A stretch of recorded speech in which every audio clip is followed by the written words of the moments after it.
Good day! In today's video I will show you how we're gonna make a metal foundry at no cost whatsoever and without using gas. Let's watch it.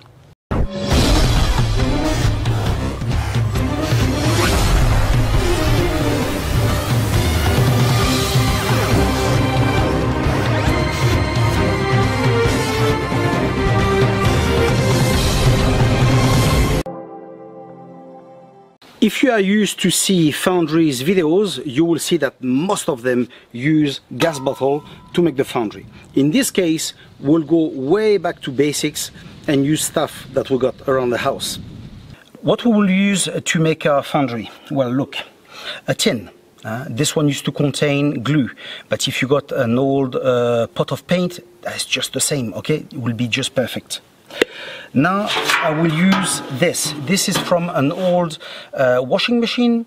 So same thing. A lot of people, they've got their broken washing machine. They throw it next to the bins. Sometimes you can go to a recycle point and you can recover one. Usually they give it to you, no worries. Just ask nicely and that will be done. Okay. So this one I got it for free as well. Now, as I'm in Spain, we tend to make paella quite often, and here I've got a tripod, okay? So on this, we make the fire under, and we've got the paella on top. So if you don't have that, no worries. You can use building blocks, you can use stones, whatever you have, okay? Because this will go eventually on top of this. Now we'll prepare what we need to melt. So the can, if yours is clean, that's perfect. Mine is not. It's full of glue inside. I'm not sure if you can see it. If yours is full of paint, etc., we'll have to clean first, okay? So what you do, put a bit of paper inside, a bit of wood, and burn it, okay? Then it will become all clean, and then we'll be able to use it. Then let's prepare this. Now we will prepare this, and as every man that likes a bit of DIY, usually you will have those tools at home, okay? So we will use a drill and we will use an angle grinder, like this one. So what I will do, I will prepare this because in order to have our furnace, we will place wood inside, which is here, it's free.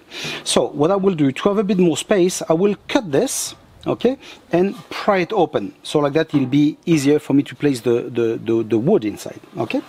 Now what's very important as well is the fire itself. The fire, a normal fire will go between 500 to 1000 degrees, okay, depending of the wind. So now obviously on this one we've got holes, but I would like to have them a bit bigger. So I will use the drill with that kind of bit, but you can buy as well a kit like this one with different one. The bigger the better. So I will make a few on the side, but as well at the bottom. Why at the bottom? Because obviously for the air to come through, but as well for the ashes to come on the floor. So like that I will have always a good fire going on. So let's do it right now.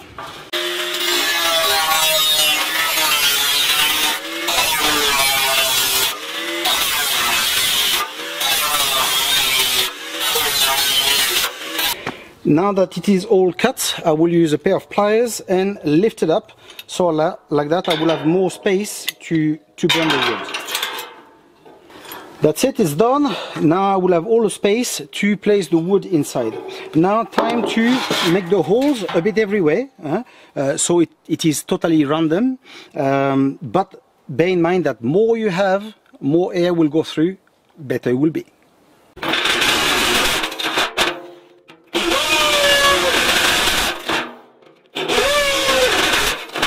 It's done. I've made all my holes as I wanted, all around and at the back, okay?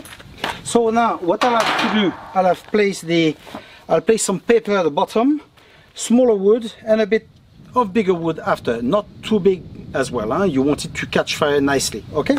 So let's start making it, and the crucible at the middle.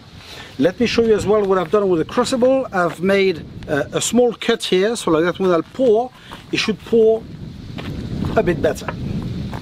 While the fire is going, let me show you what else we will need. Obviously some cans or anything aluminum that you have.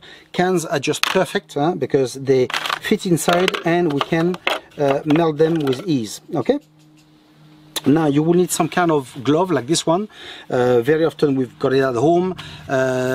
We use it to take some dishes out of the oven, or sometimes if you got a chimney, that will be useful as well.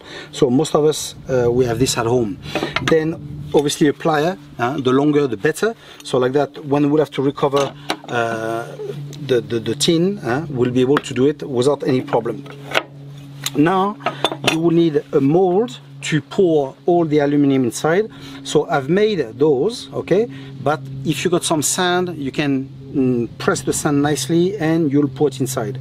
This, for instance, I've used a mold, then I pour the concrete over with a bit of steel inside, let it dry, and now I've got my mold. Okay, so you can find this on the internet as well, how to make these. It's very easy. So anyway, let's wait for the fire to be ready and let's put this to melt. Okay, this is perfect. If you got a long stick like this one, you know, to move it, that's good. As you can see, the aluminium starts to melt, which is good. You see, it starts to break inside. So now, what helps as well is that we've got some wind, and the wind blows and makes the fire even hotter. So that's perfect. So now let's watch it, and once it's melted, we'll take it out. Well, now let's see if we are on the good way. I dip it inside, and what we got? Yes, melted aluminium. Time to refill a little bit more. As you go on melting the aluminium, you will notice that there's the aluminium that's beautiful, very shiny, and another part that's a bit dirty. It's a sludge. Okay, that you will have to remove it. You remove that, and then you'll be left with clear aluminium that you can pour into the mold.